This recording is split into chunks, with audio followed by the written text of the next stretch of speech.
Ito lang tatandaan nyo eh. Kapag pababa ang spin nyo, ang kuha niyan dito.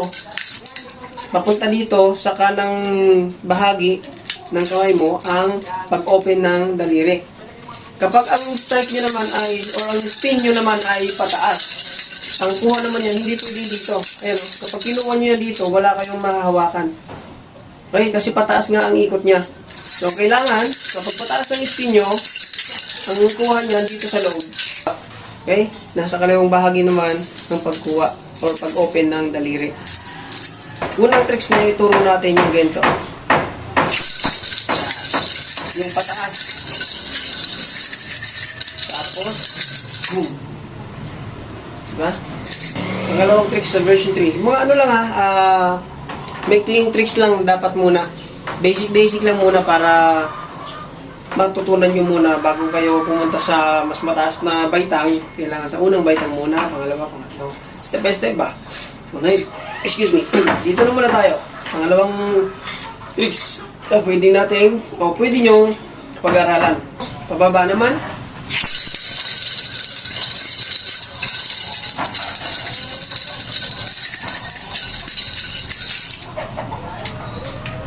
So, tama na yung dalawa, no? Balikan na natin yung una. I-slow natin. Pwede yung papunta dito sa harap. Pwede yung papunta rito sa gilid. Okay?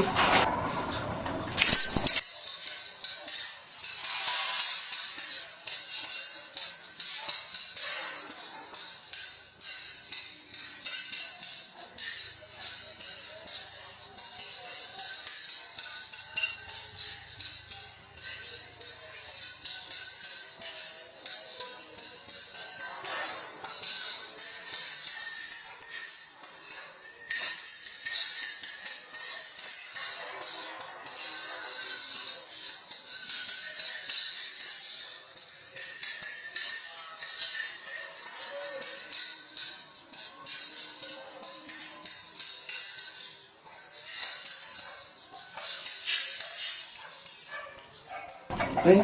So, sekreto niyan, ito lang siya. Halimbawa, nag-spin na kayo, pataas, paangat, paangat. And then ito, yan. Okay? Ganito lang yan. Spin, pataas, labas, kuha. Okay? 1, 2, 1, 2, 1, 2, 1, 2. Okay, galing dito. 1, 2, 1, 2, then labas. I-slow ko yan mamaya.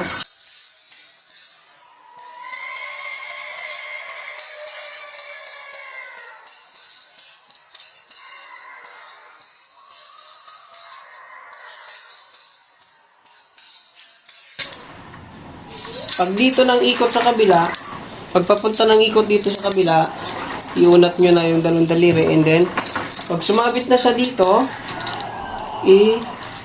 pag lumusot na yan diyan, pag lumusot na yan dyan, ibuklan nyo na, i-open nyo na yung pan nyo, para masalo nyo ng ganyan. Ulitin natin. Diba?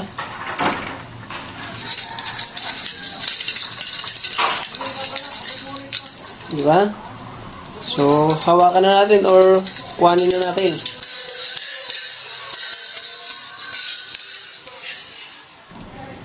Okay? Good.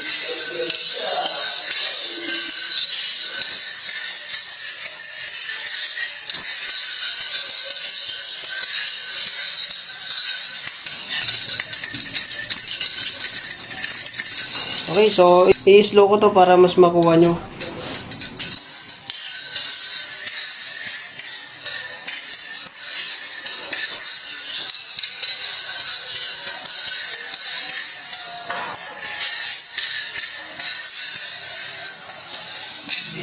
Okay?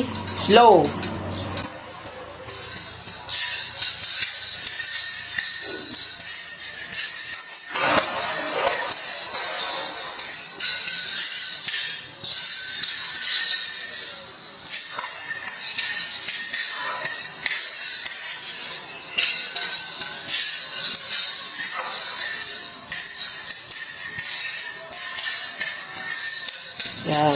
So, yan na yun.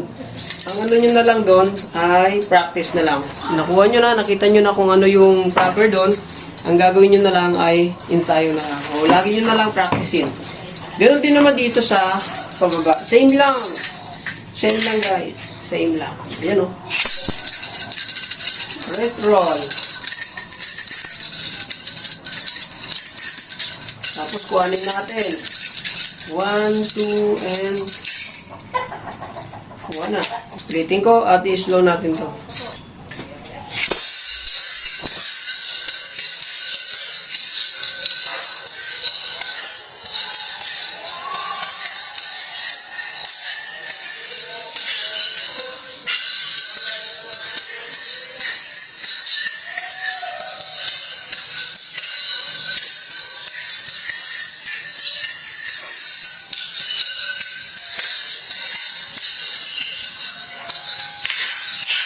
So, para makuha nyo naman yung paghuli dito ulit, ang drillings naman na gagawin nyo, mapa version 2, version 3, ang gamit nyo, ito lang drillings yan. Tapos, ulit lang. Hanggang sa makuha ng paano nyo, pasusunod rin yung mga kamay nyo sa paghuli ng nunchaku para mapaganda nyo yung last move sa mga tricks na ginagawa nyo sa nunchaku.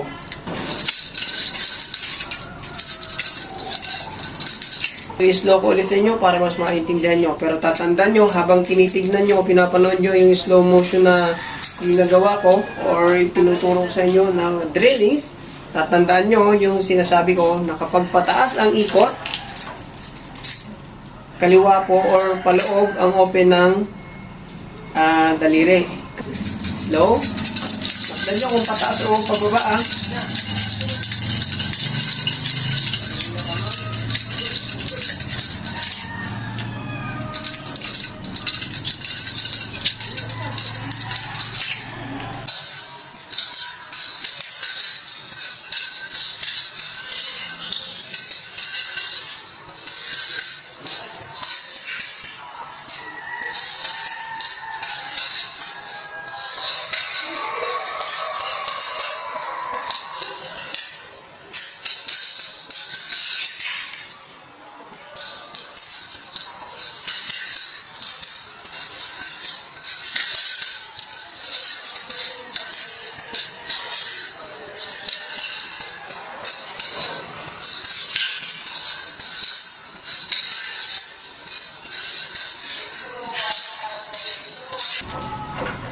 Dito naman tayo para mas makita nyo kung pataas o pababa ang ikot ng ating nunchaku.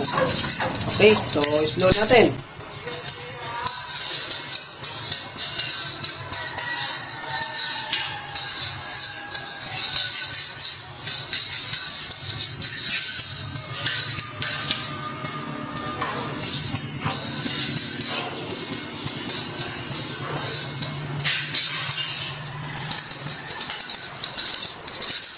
Kung nakita nyo yung slow, practicein nyo na lang para matutunan nyo na. Balikan lang natin lahat ng ginawa natin.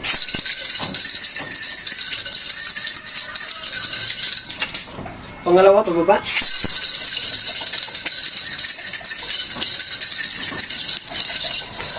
At kapag kabisado nyo na yun, pwede nyo lang gawin yung mga ganitong bagay.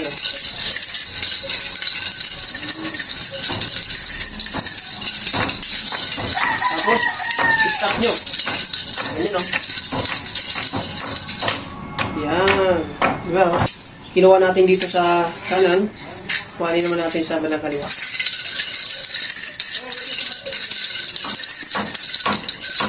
Yan o. Oh. Diba?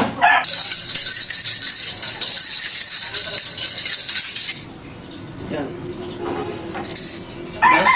Kapag alam nyo na yung mga tricks na yon, I mean yung basic na itinuro ko yung dalawang yun, magagawa nyo na talaga yan.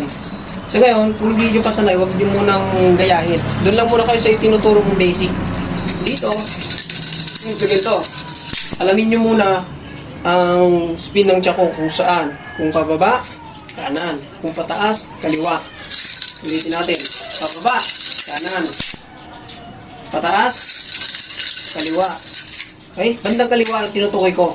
bandang kanan kapag pababa, pag pataas, bandang kaliwa. Ayan o. Left side. Pag pababa ang espinansya ko, right side. Ang open ng daliri. Okay, ngayon, pag kabisado ng utak nyo yan, sumusunod na yung kamay nyo, eto na, dagdagan nyo na. Pwede nyo nang aralin to, di ba? Alam nyo na to. Yan. Alam nyo na yan. So, pwede nyo nang aralin to.